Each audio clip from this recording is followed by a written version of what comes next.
Oh, it's tense, everyone. The title race continues, but Celtic are still alive in it, thanks to goals from Kieran Tierney and Benjamin Nygren, securing a 2-1 win away to Aberdeen at Pittodrie.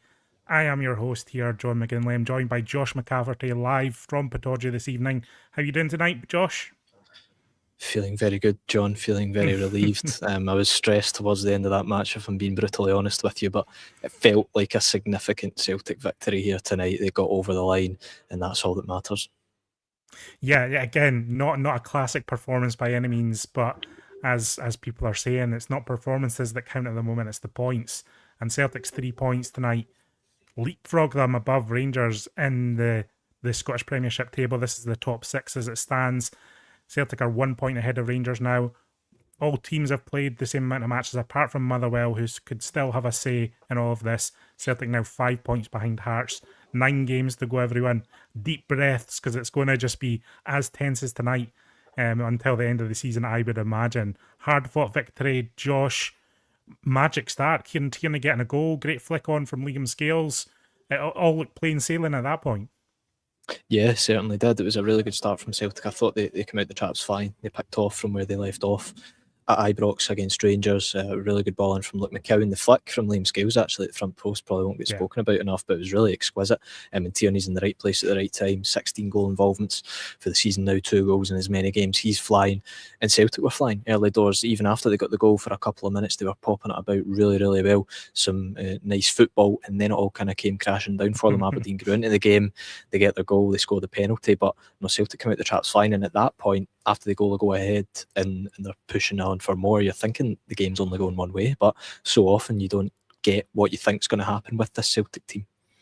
Yeah, it did kind of fall apart a little bit in that first half. Liam Scales concedes the penalty on Olasanya, kind of just kicks out a little bit. It's not the most contact I've ever seen in the world, Josh, but it's one of those ones that's never going to get overturned by VAR. He clearly makes contact. The player's kind of off balance as a result. A silly thing for Liam Scales to do. Kevin Nisbet sticks it away. Then you start to worry because neither side are creating chances at that point. It just becomes a bit of a scrappy affair. Celtic go into the interval 1-1. But then I thought Celtic, they did improve a little bit in that second half. I felt the substitutes were obviously influential again. Benjamin Nygren cannot stop scoring for Celtic. 19 goals now for the season. No other player in the team, Josh, has hit double figures this year. He scored 11 more goals than any other player in that Celtic squad. It's a remarkable turn from a midfielder, and really he's powering Celtic's title bid at the moment. Yeah, it was a massive goal from Nygren. It's a really good goal, actually. Celtic work it well. They find the spare man on the right-hand side. Yeah. And Araujo, he then finds Forrest. Really good ball across the face. And Nygren is onside. I've seen the still image of the review. Yeah. He's onside. And it's a nice finish from him into the back of the net. And like you say, 1 goal off 20 now for the season. And we're only at the beginning of March. It's just quite incredible. He's playing so well at this moment in time, and I thought, to be fair to Martin O'Neill, yet again he got his subs bang on the money. They made 4 changes within about a 5-minute spell in that second half, and they were spot on.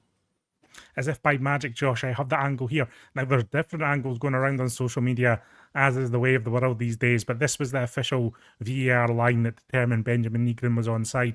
As you can see, the players playing him on the far side there. James Forrest crosses it in. As you mentioned, Josh, a very nicely worked goal. Rio Hatate to Julian Araujo to James Forrest to Benjamin Nygren, and it's actually a pretty good finish right into the corner. So, Celtic's best move of the match by far, and it results in the goal, and Celtic kind of march on here. You spoke to Martin O'Neill afterwards, Josh, at Pittodrie. He was a happy man. He felt Celtic should have been given a penalty of their own in that first half. There was an incident with a handball where the arm... I mean, I've seen them given, Josh. Again, it's one of those ones, if it's not given, I feel like it doesn't get overturned by VAR. His hand is it's dangling a wee bit away from his body. He's not right in at his side. I've seen them given, is what I'll say on it. But Celtic didn't get the penalty. Ultimately, it didn't matter in the end, thankfully. But Martin O'Neill said he thought it was a penalty after the game as well. Yeah, I think it's difficult to disagree with, because like you say, you have seen them given, but you just don't know with handball and VAR these days. The slightest penalties could get given and other ones might, and it's just hard to predict what they're going to do. To be fair to Taneke, does okay, gets the cross in, and then comes off the arm. The arm is slightly outstretched, that's all. I'll say about it, thankfully Celtic won the game without that, because I genuinely, I texted you, John, during the game, I couldn't be bothered with another couple of VAR handball discourse if that cost. Yeah, there was a surprising lineup tonight. Obviously, Dane Murray was initially selected for the team, but he was injured in the warm-up. He's got a thigh strain of some sort. Martin O'Neill said they're a bit concerned about it in his post-match press conference. But in comes Benjamin Arthur for his first Celtic start. And actually, I thought he was quite impressive, Josh. I was quite taken with him. Strong, physically strong, composed at times. There was two really small errors in the first half that weren't costly, but he grows into the game. He's busy in his defensive duties. And yeah, I actually quite like the look of this young kid. Yeah, he's got a really good physical profile when you see him up close. 6'4", big guy, strong guy at the back. He won a lot of his aerial duels, and with the ball at his feet, he was relatively comfortable as well. So I thought he had an assured performance.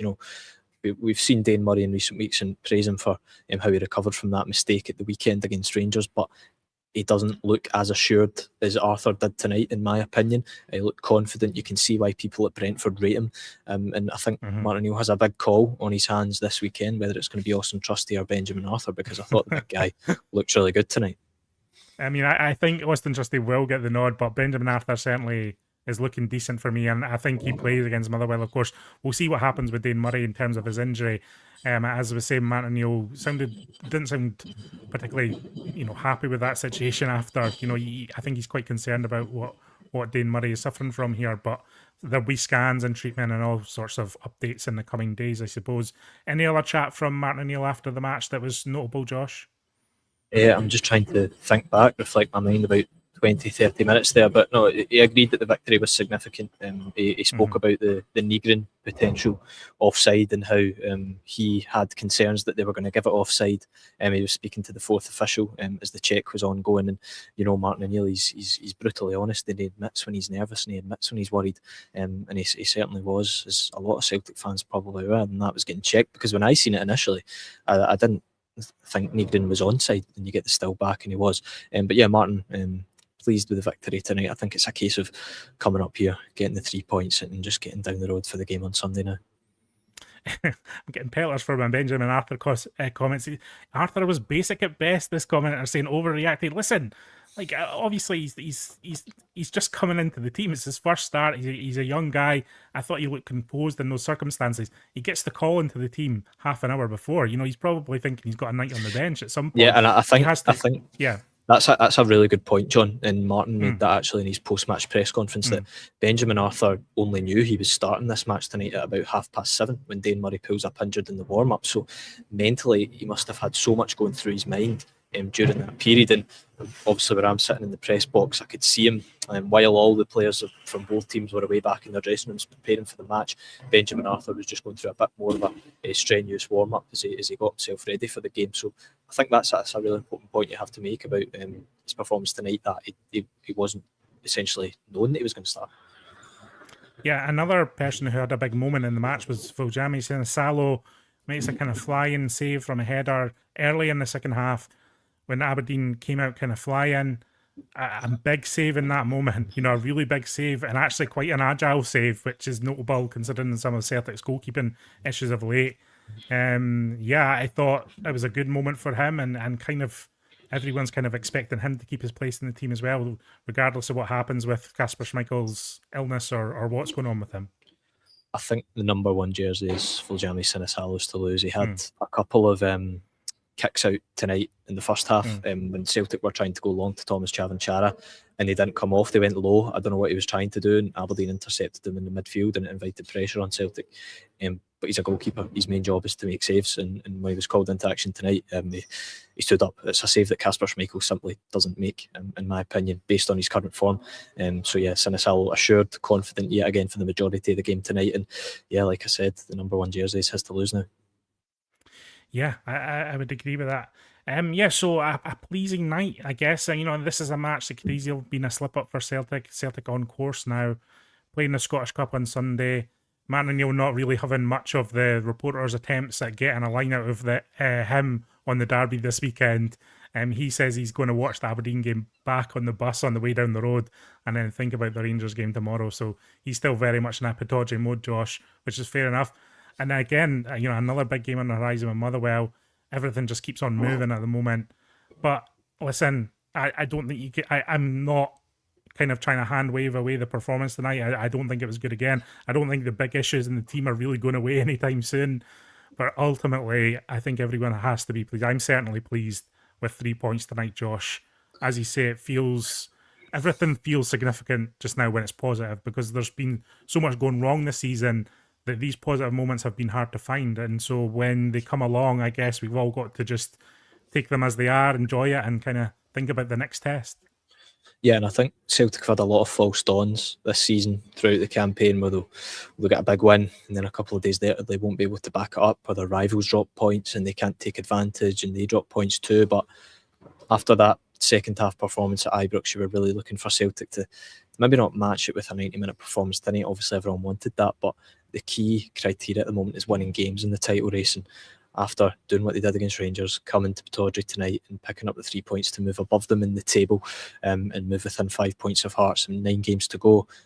5 points is not that much. Celtic could be within 2 points of Hearts by the next time Hearts play, if Celtic manage to beat Motherwell a week on Saturday. So it's going to be an intriguing end to the season. Exactly. Just a quick note. Kieran Tierney takes a sore one at some point. There's that a foot goes down on top of his foot.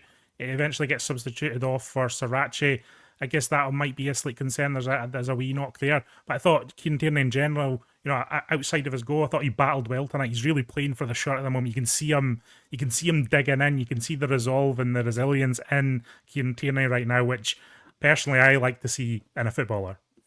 Yeah, I think he's beginning to look like the player that left Celtic for Arsenal back in 2019. He's looking robust, albeit he come off with an injury tonight. He's been a goal threat. He's flying into tackles in a good way, not in a dangerous way. He's strong at left back, and he's been a key player for Celtic this season. 16 goal involvements, you cannot argue with that. I think he's definitely in the player of the year candidates list come the end of the season if he keeps this up. He admitted to us written press guys before this game, we were speaking to him yesterday, he wasn't fully 100% fit in the morning of the Rangers game. He didn't feel great, so I don't know if that was similar to the issue that made him come off in the game tonight. We'll find out more about that in the coming days. Yeah, DQ making a point here on Sunday. Everyone's saying we would have been fourth by Wednesday, so come on, get behind Martin O'Neill, get that game a week and real pressure. Our schedule has been horrendous. The schedule does lighten up from here. There is one last kind of little busy surge against Rangers at the weekend, but then Celtic do have these midweeks off, Josh, and that could be significant. Martin O'Neill very much talking about kind of this 3 matches in kind of 6 or 7 days that Celtic have come through over the last week. Intense matches. He always felt this was going to be a difficult one. As a result, has to use quite a lot of his squad tonight. I think he'll be as happy as anyone that the schedule lightens up from here. Yeah, 100%. There's only one more midweek game between now and the end of the season, and that's the penultimate league game after the split. So yeah, Saturday football, Sunday, whatever it is, will certainly be beneficial to this squad, because although there are not many wee niggly injuries at the minute, the schedule is taking its toll. It will take its toll on the players, so it's good that they'll have this wee run, because the Stuttgart game, a lot of people were viewing it as an inconvenience. It seemed like it from the outside looking in. You do want Celtic to do well in Europe, but it was 2 extra Thursday, Sunday games they probably didn't need, particularly at this time of the season when things are so close. So yeah, and even this game was a rescheduled one from about 4 weeks ago. So getting back to the groove of week-to-week football will be ideal. Yeah, Big Dom, just one last question here, because it is late. We need to get Josh down the road. One more question. Big Dom asking when are the long-term injuries coming back? Just to clear that up, so we have asked about this over the last couple of days. Alistair Johnston and Callum Osmond aren't expected back until the split, the post-split fixtures. Arnie Engels is expected back after the next international break.